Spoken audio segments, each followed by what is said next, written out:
Facem un tur al căsuței de la Haldorado.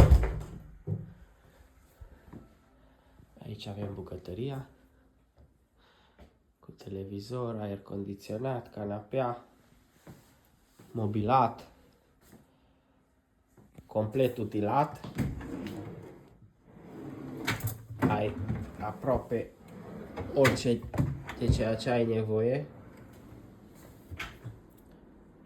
Farfurii, avem și câteva ornamente, pahare, apă caldă, apă rece, aparat de cafea, cuptor cu microunde,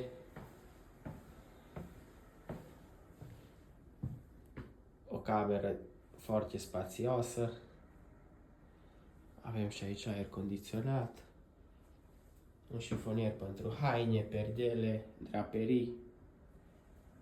Aici avem camera de baie,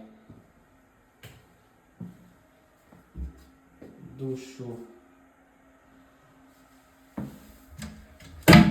opa, WC-ul cu soft close. Cam asta e. 120 de euro, 24 de ore, pescuit inclus. Spuneți voi dacă merită sau nu merită, având în vedere că vii la niște campioni mondiali.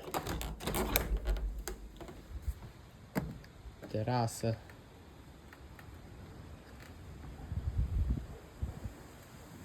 Un apus excelent.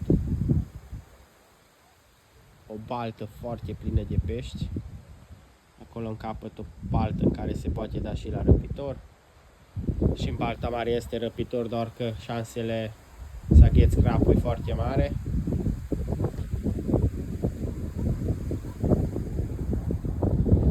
Astăzi mi-am mai împlinit un vis. Am ajuns și aici.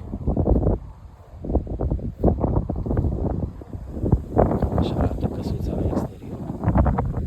Locuri de parcare, poartă cu telecomandă.